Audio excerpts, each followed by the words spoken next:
नमस्कार, आप देख रहे हैं YBN बिहार झारखंड। मैं हूं आपके साथ सुहानी मलिक। जेटेट की जिलावार भाषा सूची पर शुरू हुआ विवाद अब हेमंत सरकार के लिए सबसे बड़ा राजनीतिक और सामाजिक संकट बनता जा रहा है। सरकार ने मामला शांत कराने और समाधान निकालने के लिए 5 मंत्रियों की हाई लेवल कमेटी बनाई थी, लेकिन 2 बैठकों के बाद भी कमेटी किसी भी निष्कर्ष पर नहीं पहुंच सकी।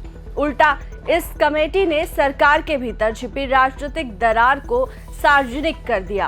कांग्रेस और आरजेडी के मंत्री अंगिका, भोजपुरी और मघई को सूची में शामिल करने के पक्ष में खुलकर खड़े हो गए, जबकि जेएमएम के दोनों मंत्रियों ने इसका कड़ा विरोध कर दिया। यानी कि सरकार के भीतर ही झारखंडी पहचान और भाषाई समावेशन की 2 अलग अलग लाइनें आमने सामने आ गई।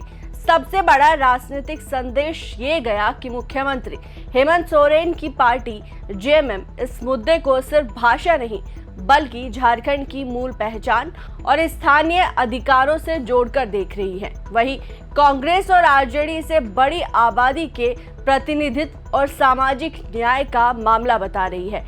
यही वजह है कि कमेटी की बैठक प्रशासनिक कम और राजनीतिक अखाड़ा ज्यादा बन गई। स्थिति इतनी गंभीर हो गई कि जेएमएम कोटे से मंत्री सुदिव्य सोनू ने मौजूदा कमेटी की संरचना पर ही सवाल खड़े कर दिए। उन्होंने कहा कि कमेटी में आदिवासी और अल्पसंख्यक प्रतिनिधि नहीं है, इसलिए इसका विस्तार होना चाहिए। यानी जेएमएम ने साफ संकेत दे दिए कि वो इस मुद्दे पर सिर्फ बहुमत के आधार पर फैसला स्वीकार करने के मूड में नहीं है। अब पूरा मामला मुख्यमंत्री हेमंत सोरेन के हाथों में है, लेकिन सबसे पहले इसमें सबसे बड़ी चुनौती ये है कि वो किसे नाराज करे, अपने कोर आदिवासी मूलवासी वोट बैंक को या फिर गठबंधन सहयोगी कांग्रेस और आरजेडी को, क्योंकि ये फैसला सिर्फ 3 भाषाओं का नहीं बल्कि आने वाले वक्त में आने वाले चुनाव से पहले झारखंड की राजनीति की दिशा तय करने वाला बड़ा फैसला बन चुका है।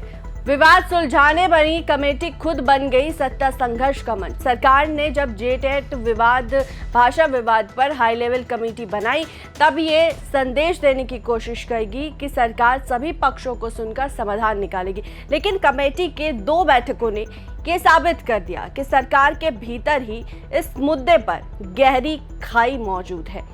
कमेटी में वित्त मंत्री राधाकृष्ण किशोर, मंत्री दीपिका पांडे सिंह और मंत्री संजय प्रसाद यादव ने अंगिका, भोजपुरी और मघई को शामिल करने के पक्ष में दलील दी। उनका कहना था कि झारखंड में इन भाषाओं को बोलने वाले बड़ी आबादी में यहाँ रहते हैं और उन्हें बाहरी मानना गलत होगा। इन मंत्रियों ने ये भी कहा कि अगर इन भाषाओं को बाहर रखा गया तो वो बड़ी आबादी खुद को अलग थलग महसूस करेगी। लेकिन जेएमएम के मंत्री सुदिव्य सोनू और योगेंद्र प्रसाद ने इसका खुला विरोध किया। दोनों मंत्रियों का साफ कहना था कि झारखंड की सांस्कृतिक और सामाजिक संरचना को देखते हुए पहले ही 15 झारखंडी भाषाओं को शामिल किया जा चुका है। अगर यही पर्याप्त है, उनका तर्क ये था कि अगर भोजपुरी, मघई, अंगिका को शामिल किया गया तो स्थानीय भाषाओं की पहचान कमजोर हो जाएगी। यानी कि कमेटी की बैठक में सिर्फ भाषाओं पर बहस नहीं हुई, बल्कि सत्ता के भीतर 2 राजनीतिक विचारधाराएं आमने सामने खड़ी दिखाई दी। एक ओर समावेशी राजनीति की लाइन थी, दूसरी ओर स्थानीय अस्मिता की राजनीति। लेकिन इन सब में सबसे अहम बात ये रही कि कमेटी बहुमत से फैसला नहीं ले सकी। यानी कि सरकार विवाद खत्म कराने के बजाय गहरे राजनीतिक संकट में फंस गई। अब सवाल उठता है कि आखिर जेएमएम क्यों डरा हुआ है? अंदर ही अंदर स्थानीय बनाम बाहरी का दबाव जेएमएम इस पूरे विवाद को बेहद संवेदनशील राजनीतिक मुद्दे की तरह देख रहा है। पार्टी को डर है कि अगर भोजपुरी, मघई और अंगिका को जेटेट की भाषा सूची में शामिल किया गया तो इसका सीधा संदेश ये जाएगा कि सरकार स्थानीय पहचान से समझौता कर रही है। दरअसल झारखंड आंदोलन की राजनीति हमेशा से जल, जंगल, जमीन और स्थानीय अधिकार के इर्द गिर्द घूमती रही है। जेएमएम की पूरी राजनीतिक ताकत इसी पहचान की राजनीति पर टिकी है। ऐसे में पार्टी नहीं चाहती कि विपक्ष उसे बाहरी भाषाओं को बढ़ावा देने वाली पार्टी के रूप में पेश करे। पार्टी के भीतर ये भी आशंका है कि अगर इन भाषाओं को शामिल किया गया तो आगे चलकर सरकारी नौकरियों और शिक्षण संस्थानों में स्थानीय भाषाओं का दायरा कमजोर हो सकता है। यही वजह है कि आदिवासी और मूलवासी संगठनों का एक बड़ा वर्ग अब भी इस फैसले के खिलाफ खुलकर मैदान में उतर चुका है। जेएमएम नेताओं का ये भी कहना है कि जिन भाषाओं की पढ़ाई सरकारी स्कूलों में व्यवस्थित रूप से नहीं होती, उन्हें परीक्षा में शामिल करना व्यवहारिक रूप से भी गलत होगा। उनका तर्क है कि इससे परीक्षा प्रणाली में भ्रम और असंतुलन पैदा होगा। असल में जेएमएम सिर्फ भाषा की लड़ाई नहीं लड़ रहा, बल्कि वो अपने पारंपरिक वोट बैंक को ये संदेश देना चाहता है कि पार्टी अभी भी झारखंडी अस्मिता के मुद्दे पर अड़ी है। कांग्रेस आरजेडी की लाइन अलग, बड़ी आबादी को नाराज करने का रिस्क जहां जेएमएम स्थानीय अस्मिता की लड़ाई पर खड़ा दिखाई दे रहा है, वहीं कांग्रेस और आरजेडी पूरी तरीके से अलग राजनीतिक गणित पर काम कर रही है।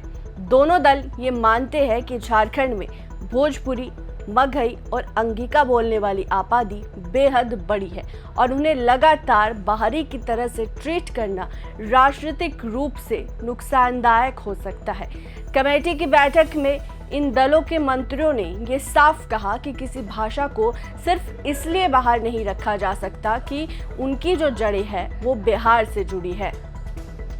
उनका तर्क था कि दशकों से झारखंड में रह रहे लोग राज्य की सामाजिक संरचना का हिस्सा है और उनकी भाषाओं को सम्मान मिलना चाहिए।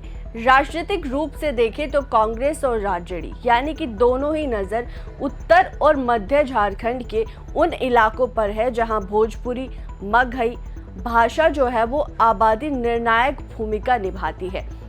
ऐसे में दोनों दल नहीं चाहते कि ये समुदाय खुद को उपेक्षित महसूस करे। कांग्रेस और आरजेडी ये भी तर्क दे रही है कि अगर सरकार समावेशी होने का दावा करती है तो उसे भाषाई विविधता को भी स्वीकार करना होगा। इन दलों के भीतर ये सोच भी है कि सिर्फ स्थानीय बनाम बाहरी की राजनीति लंबे समय तक नहीं चल सकती। यानी ये विवाद अब साफ तौर पर गठबंधन के भीतर अब राजनीतिक प्राथमिकताओं की लड़ाई बन चुका है। सुदिव्य सोनू का बड़ा दाव। अब आपको बताते हैं कि सुदिव्य सोनू का क्या है वो बड़ा दाव। कमेटी की वैधता पर ही सवाल इस पूरे विवाद में सबसे बड़ा राजनीतिक मोड़ तब आया जब मंत्री सुदिव्य सोनू ने कहा कि मौजूदा कमेटी में आदिवासी और अल्पसंख्यक प्रतिनिधि नहीं है, इसलिए इसका विस्तार होना चाहिए। ये बयान सिर्फ औपचारिक सुझाव नहीं था, बल्कि कमेटी की विश्वसनीयता पर सीधा हमला था। सुदिव्य सोनू ने अप्रत्यक्ष रूप से ये संदेश दिया कि भाषा जैसे संवेदनशील मुद्दे पर फैसला सिर्फ मंत्रियों के कमरे में नहीं हो सकता, इसमें सामाजिक संगठनों, आदिवासी प्रतिनिधियों और विभिन्न समुदाय की भागीदारी जरूरी है। राजनीतिक विश्लेषकों के मुताबिक जेएमएम ये महसूस कर रहा है कि अगर सिर्फ बहुमत के आधार पर फैसला हुआ तो पार्टी के कोर समर्थकों में नाराजगी बढ़ सकती है।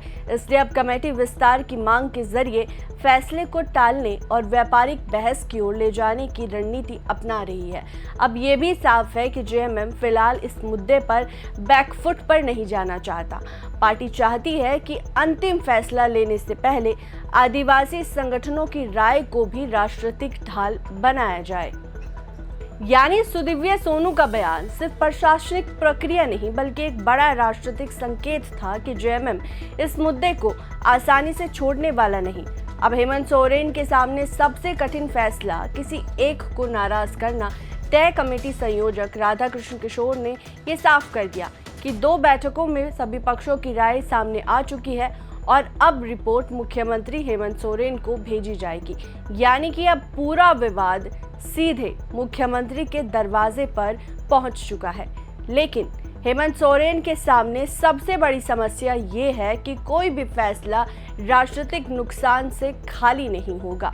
अगर मुख्यमंत्री भोजपुरी, मगही और अंगिका को शामिल करते हैं तो फिर विपक्ष और आदिवासी संगठन उन पर झारखंडी अस्मिता बेचने का आरोप लगा सकते हैं। इससे जेएमएम के पारंपरिक वोट बैंक में असंतोष बढ़ सकता है और अगर मुख्यमंत्री इन भाषाओं को बाहर रखते हैं तो कांग्रेस और आरजेडी के भीतर नाराजगी बढ़ सकती है। साथ ही बड़ी भाषाई आबादी को संदेश जाएगा कि सरकार उन्हें बराबरी का दर्जा देने को तैयार नहीं। सबसे बड़ा असर जेटेट अभ्यर्थियों पर पड़ रहा है। परीक्षा प्रक्रिया लगातार अनिश्चितता में फंसी हुई है। हजारों छात्र अब भी ये समझ नहीं पा रहे कि आखिर अंतिम भाषा सूची क्या होगी और परीक्षा कब होगी। यानी कि जिस कमेटी को विवाद खत्म करने के लिए बनाया गया था, वही कमेटी अब सरकार के भीतर के राजनीतिक टकराव का सबसे बड़ा प्रतीक बन गई। अब हेमंत सोरेन जो भी फैसला लेंगे उसका असर सिर्फ जेटेट तक सीमित नहीं रहेगा, बल्कि आने वाले चुनावों में झारखंड की सामाजिक और राजनीतिक दिशा पर भी इसका असर दिखाई देगा। इस रिपोर्ट को लेकर आपकी क्या राय है वो कमेंट कर जरूर बताएगा। फिलहाल इस रिपोर्ट में इतना ही। देश और दुनिया की बाकी तमाम खबरों के लिए देखते रहे YBN बिहार झारखंड। नमस्कार।